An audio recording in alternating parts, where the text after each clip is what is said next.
Salut tout le monde, merci de me rejoindre, c'est Ludix. Aujourd'hui, on se retrouve pour un test d'un nouveau casque. Enfin, je sais qu'il n'est pas très nouveau, il a quelques temps déjà, mais en ce qui me concerne, il est nouveau. Je vais vous donner mes impressions. Après le Pimax 8K, je veux parler de l'Oculus Rift S.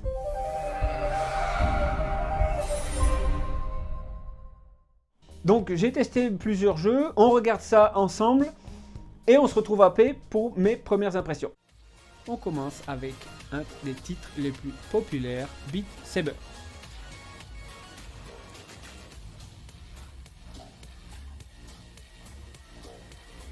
Très exigeant au niveau du tracking des contrôleurs, ça m'a permis de voir que ça fonctionne à merveille. Je vous laisse d'ailleurs admirer mes talents de danseur tout en faisant un perfect sur ce titre en expert. 447 cubes sur 447. Si le suivi n'avait pas été suffisamment performant, j'aurais pas pu arriver à un tel résultat. Ça commence très bien.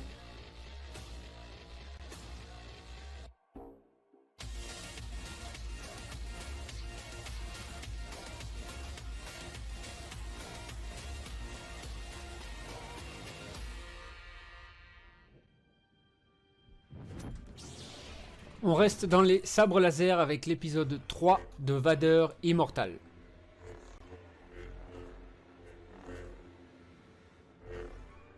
Encore un titre qui demande un tracking efficace si on ne veut pas mourir dans les premières secondes. Visuellement agréable, la finesse de l'affichage vous plonge rapidement dans l'univers de Star Wars. D'autant plus que ce titre est, à mon avis, la meilleure expérience Jedi en VR. Tout du moins, la meilleure partie du jeu parce que le mode d'histoire est accessoire comparé au dojo. Seul reproche, le temps de réponse de la gâchette qui ne m'a pas permis de vider le chargeur rapidement, tout comme c'est possible avec les contrôleurs Vive. Champ de vision de l'Oculus suffisant pour s'immerger dans cette galaxie très lointaine.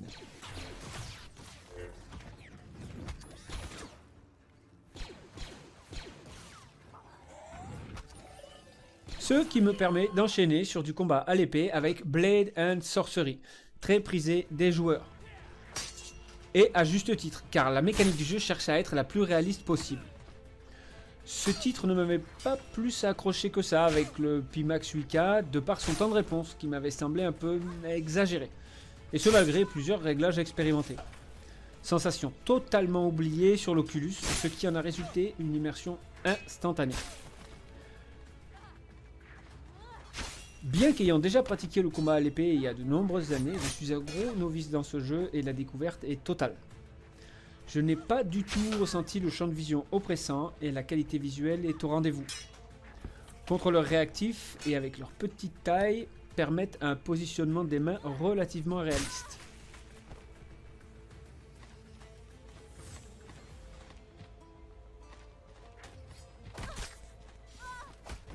Quoi de mieux que d'enchaîner sur Skyrim VR pour parcourir bord de ciel. La capture du jeu n'étant pas des plus adaptées, je ne vais pas m'attarder dessus.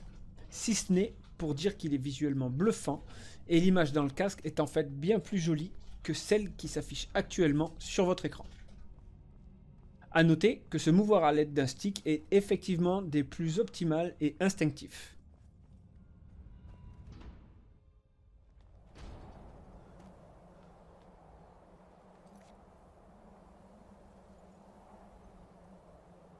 Mon seul souci fut que j'avais à peu près aucune idée du mapping des contrôleurs, qui demande un certain temps d'adaptation.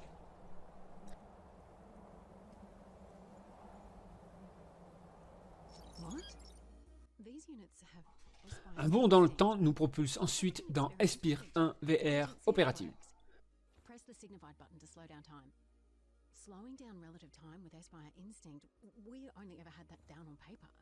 How have Reach done this? Le champ de vision inférieur à celui du Pimax se fait un peu sentir, mais finalement rapidement oublié. Le jeu tourne sans souci et la finesse contribue à une immersion de plus enivrante. Pas grand chose à dire à part que c'est un très bon jeu sur n'importe quel casque VR et qu'il reste une valeur sûre. Confirmation que le déplacement à l'aide d'un stick est des plus agréables. Je vais vraiment avoir du mal à m'en passer.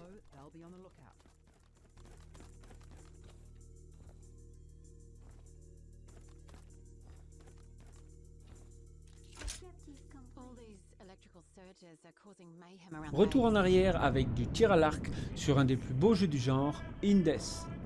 Graphisme soigné, qu'il est appréciable de redécouvrir sur l'Oculus, en revanche, c'est le premier qui a montré certaines limites au niveau des contrôleurs. Comme vous pouvez le remarquer, l'arc tremblote par moments, ce qui n'est pas des plus adéquates sur un jeu de tir. Contrairement au contrôleur Vive, qui à mon sens bénéficie d'un tracking à 100% efficace, si les contrôleurs de l'Oculus se trouvent trop sous le menton, ils montrent leurs limites et demandent de s'y accommoder en adoptant une position un peu moins instinctive. Ce qui est fort regrettable compte tenu de la beauté de rendu dans le casque. Un jeu que j'ai découvert sur le Pimax qui m'a bluffé de par sa beauté, il est encore plus beau sur l'Oculus malgré le champ de vision réduit comparé au Pimax.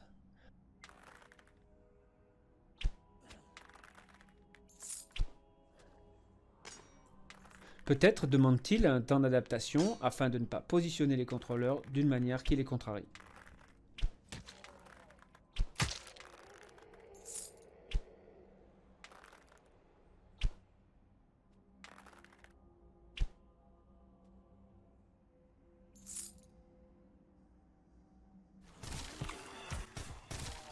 On enchaîne avec Arizona Sunshine, mon jeu de tir favori.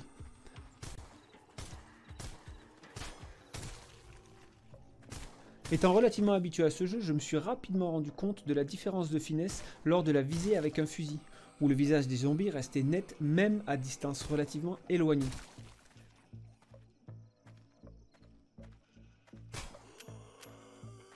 Pas de souci au niveau du tracking et le champ de vision inférieur à celui du 8K s'est rapidement fait oublier pour laisser place à une immersion rapide et un confort lors d'épauler pour faire du headshot de loin.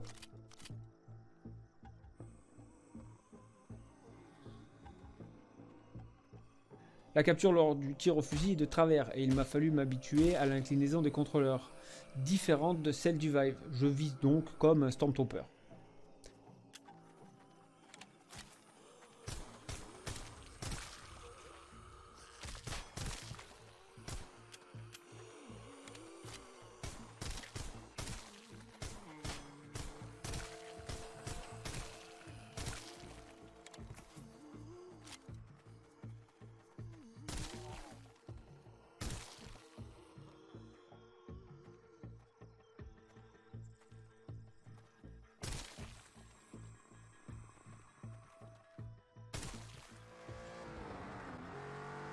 Allez, on arrête de tuer des gens, maintenant place au bitume et à la gomme brûlée avec Project Cars 2.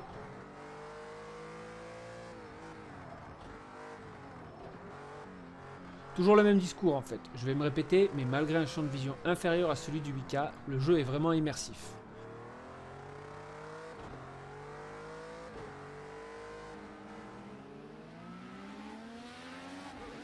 Étant motard, je dois dire que quand je mets mon casque, je n'ai de toute manière pas un champ de vision maximal, préférant me concentrer sur ce qui arrive plutôt que ce sur quoi je suis déjà. Sensation que je retrouve ici avec une vision lointaine des plus confortables. Sans parler du fait que le jeu n'a aucun mal à tourner avec la 1080 Ti. Sensation de vitesse bien présente et c'est surtout ce que je lui demande.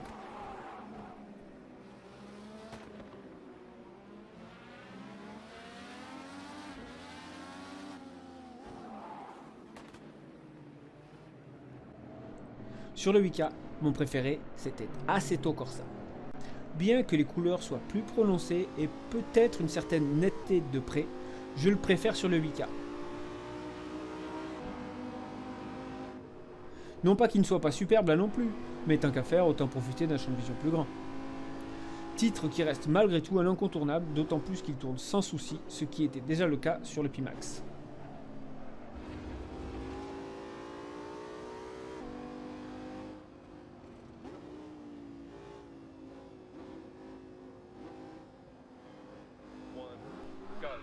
On passe rapidement sur Dirt Rally, qui a capturé surtout le plafond de la 205. Sensation de vitesse accrue sur un de mes jeux de course préférés. Graphisme fin et framerate maximal sont au rendez-vous. Le champ de vision ne m'a pas manqué une fois de plus. Décidément, il me plaît vraiment cet Oculus.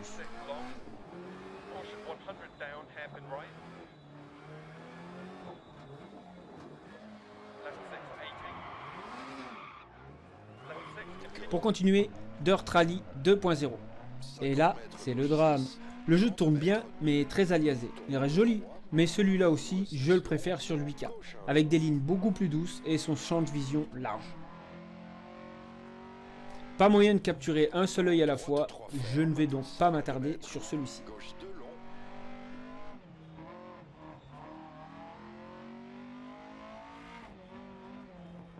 50 mètres, droite 4 long, dans gauche 5. Quittons à présent la terre ferme pour s'envoler avec IL2 Sturmovik. Comme je l'espérais un peu, le jeu tourne très bien et sensiblement plus fin. Pas énormément, mais quand même. C'est plus agréable de voir un avion de loin que sur le 8K. Évidemment, avec un champ de vision plus large, ce serait encore mieux. Si je devais choisir, je serais bien embêté. Immersion avec le champ de vision, ok, mais quand la vision d'un avion éloigné n'est pas très jolie, c'est pas des plus immersifs. Je reste donc partagé sur celui-ci.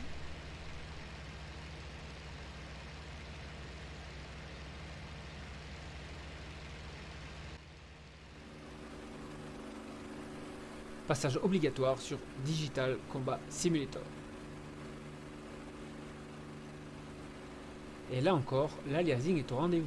Les compteurs sont propres et le framerate impeccable, mais le paysage au loin, les buildings sont très aliasés malgré la pixel density augmentée. Du coup, je le préfère sur le 8K qui bénéficie d'une image plus douce, plus immersive, et bien sûr de son grand champ de vision, bien qu'il soit plus difficile de le faire tourner sur le Pimax.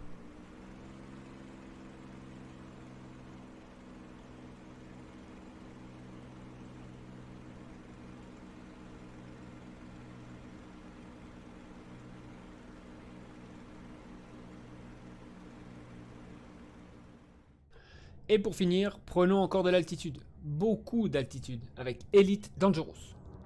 Avec la galère d'Elite Dangerous, que je n'avais pas lancé depuis un moment et dont j'ai complètement oublié les contrôles.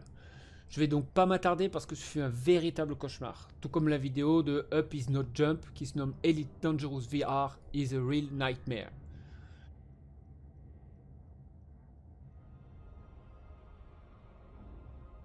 Les textes sont très lisibles mais je le préfère sur le 8K. Image plus douce encore une fois, moins aliasée, et il est préférable de profiter du grand champ de vision de celui-ci.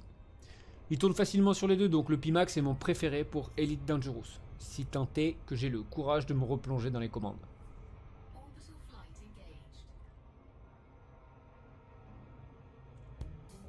Alors le bilan de cet Oculus Rift S, c'est une très bonne surprise en fait. On va commencer par les contrôleurs. Alors les contrôleurs ils sont pas gros, encore une fois, ils sont tout petits. Il y a un droite et un gauche.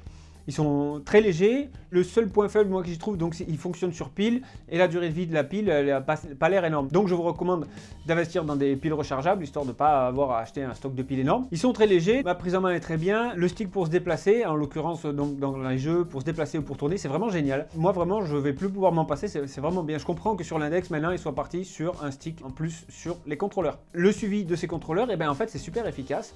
Ça marche vraiment bien. Il y a peut-être un ou petit défaut ou deux, évidemment quand on le met là, ici, pour viser, suivant comment on veut viser, mais ça marche super bien. Vraiment là-dessus, bonne surprise. Donc les contrôleurs, c'est validé ça aussi. En ce qui concerne le casque en lui-même, alors il n'est pas très lourd, au début il me semblait lourd, mais quand je fais la comparaison avec le Vive ou avec le Pimax, au final, non.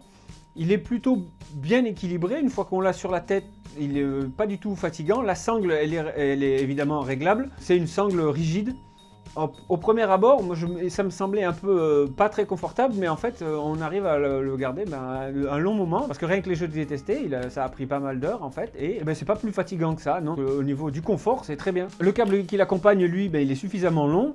Donc ça ne gêne absolument pas. Là je ne l'avais pas essayé en l'accrochant sur le plafond, c'était juste pour faire quelques tests, mais c'est évidemment à faire aussi. Et sur cette sangle, ce qu'il est important de savoir, c'est que le son y est intégré. Alors il y a une prise ici pour pouvoir brancher une prise jack, donc pour pouvoir brancher un casque, des petits écouteurs. Si on veut se passer du son, si par exemple on veut être plus discret, parce qu'en fait c'est des enceintes. Mais alors au niveau du son, je suis très surpris. C'est pour ça que le premier test que j'ai effectué, c'était avec Beat Saber, pour voir comment ça pouvait tourner, parce que moi je trouvais ça quand même un petit peu, je me dis aïe, le son ça va être pourri. Ben non, le son il est vraiment bien. C'est vrai que ça a un avantage, donc c'est un petit peu comme sur l'index. Alors je sais que c'est pas aussi performant, mais ça permet d'avoir plus conscience de ce qui se passe autour de nous, d'entendre, on est moins isolé. Ça a des avantages. Et encore une fois, donc le son, vraiment, je suis très agréablement surpris par le son. Espérons que sur la 5 des Pimax, ce soit quelque chose d'à peu près au moins équivalent. Au niveau de l'image, donc comme je vous l'ai dit déjà, au niveau des tests des jeux, je suis très surpris. C'est vraiment joli. Le sweet spot, donc alors le sweet spot, je vous rappelle que c'est l'emplacement idéal de l'œil par rapport à la lentille. Si on est trop bas, c'est trop haut, machin. Donc il faut être à peu près au bon endroit. Sur le Pimax, le sweet spot est vraiment important, il est vraiment grand. Là, il est plus petit, mais le casque tient bien en place, il tient beaucoup mieux en place. Et du coup, pareil, niveau du sweet spot, vraiment aucun problème. Il est quand même assez grand. Je pense qu'il est quand même bien plus grand que celui du Vive, par exemple. Donc sweet spot, très agréable. Pas grand chose à dire là-dessus quand même. Alors le champ de vision, évidemment, venant d'un Pimax, on peut se dire, oh, alors, il vient d'un Pimax et un champ de vision qui peut être maximal. Ce que je n'utilise pas toujours en champ maximal, je l'utilise en champ en moyen, en normal. Là, il est évidemment plus petit, mais je m'aperçois quand même qu'en fait, ça fait pas tout. En fait, le champ de vision, ça fait pas tout. C'est bien, mais ça fait pas tout. Et là, on est sur un champ de vision qui reste quand même relativement agréable. On se sent pas trop oppressé. Ça fait pas un champ de vision, je regarde à travers une paire de jumelles. C'est pas monstrueux, mais c'est déjà bien. Et la qualité, la finesse, la qualité de l'image est vraiment aussi surprenante. Je dois avouer que non seulement ça a plus de facilité sur un ordi à le faire tourner, et avec un SDE qui lui, alors attention encore une fois, SDE et résolution ne sont pas liés. Donc là, la résolution, elle n'est pas aussi grande que sur le Pimax. Au niveau du SDE, comparé au Pimax 8K, c'est inférieur. Il y a moins de SDE, les pixels, on a beaucoup plus de mal à les voir. On peut les voir, hein, je les vois, mais c'est beaucoup moins dérangeant. Par exemple, sur certains aspects, sur certaines images très claires, comme sur Assetto Corsa, où on est ébloui, sur le Pimax 8K, on le voit assez nettement, alors que là, on le voit beaucoup moins bien. On le voit toujours, mais c'est beaucoup plus subtil. Je suis très surpris là-dessus. Le plus gros défaut que j'aurais à y trouver, donc c'est qu'étant donné que la résolution, elle est inférieure à un Pimax 8K, ça a tendance à aliaser des fois, comme je vous l'ai dit précédemment dans les vidéos sur les tests sur les jeux, ça aliase un petit peu sur tout ce qui est éloigné, sur le fond, sur quelque chose d'assez loin. Donc au final, j'aurais tendance à dire que pour la simu, le Pimax 8K, il est plutôt préférable, mais pour le reste, l'Oculus Rift S, moi je le valide, il est vraiment très bien. C'est-à-dire qu'en fait, moi je préfère le Pimax 8K pour certains jeux, d'après ce que j'ai pu tester, donc Assetto Corsa, Digital Combat Simulator et Elite Dangerous. Là, le Pimax 8K, il est gagnant sur ce coup, parce qu'il a une image plus douce et parce que ça aliase moins et que l'aliasing, c'est quand même pas génial. Au final, ça sort peut-être un peu plus quand ça aliase que d'avoir un champ de vision un peu réduit. Donc je préfère que ça aliase moins. Si je dois choisir, je sais pas. Après, ça dépend, c'est relatif suivant les jeux. Maintenant, voilà, il y a des jeux sur lesquels l'aliasing, on ne le voit pas du tout. Ou c'est parce qu'on regarde pas loin, genre des jeux de combat, où ça ne demande pas une vision éloignée sur des petits détails ou sur l'horizon. Du coup, c'est vraiment efficace comme technologie sur l'Oculus. Et surtout, il y a quelque chose qui est vraiment à prendre en compte, c'est le tarif, le prix. C'est vraiment un casque qui vaut beaucoup moins cher, quasiment avec le prix d'un seul Pimax, que ce soit un 5K+, ou un 8K, je ne vous parle même pas du 8K+, et du 8KX. Vous pouvez avoir au moins 2 Oculus Rift S, donc c'est quand même pas négligeable. Et en plus, c'est un casque qui tourne plus facilement. Là, moi j'ai une 1080 Ti, il tourne sans aucun problème. Tout le monde n'a pas une 1080 Ti, mais je veux dire que par exemple avec une 1060, une 1066 Go comme j'avais auparavant, il n'y aura aucun souci pour le faire tourner. C'est vraiment quelque chose qui est vraiment bien. Donc visuellement, l'upgrade en venant d'un Vive par exemple, c'est très intéressant. On a une qualité d'image qui est vraiment supérieure. Après, il faut voir quand même ce que va donner l'artisan de Pimax. Je devrais en avoir un d'ici 15 jours. Je vous ferai un test là-dessus. Malheureusement, je n'aurai pas de 8K+, parce que Pimax, ils m'ont fait un sale coup, j'aurais envie de dire, parce que depuis des mois, ils me disent que j'aurai un Pimax 8K+ pour review. Vu le nombre d'abonnés, je ne m'attendais quand même pas à en avoir un. J'ai quand même cherché à en commander un. Et au moment d'en commander un des community managers de Pimax m'a dit non, c'est pas la peine, n'en commande pas, tu en auras un. Et au final, j'en ai toujours pas et j'en aurai sûrement pas. Donc là, grosse déception de Pimax. Moi qui étais un fanboy de Pimax, un gros fan, là je suis vraiment déçu. Sachant que Pimax, pour moi, c'était quand même au départ des casques qui étaient abordables. Et que là, pour l'instant, du coup, les casques abordables, c'est plutôt Oculus. Encore une fois, le champ de vision de l'Oculus, des Oculus, c'est pas celui des Pimax. Maintenant, le Pimax, je suis vraiment en train de me dire maintenant, bah, au final, c'était le seul avantage qu'ils avaient. Voilà, c'est tout pour cette petite review. J'espère que ça vous a plu. Merci de me laisser un pouce vers le haut si c'est le cas.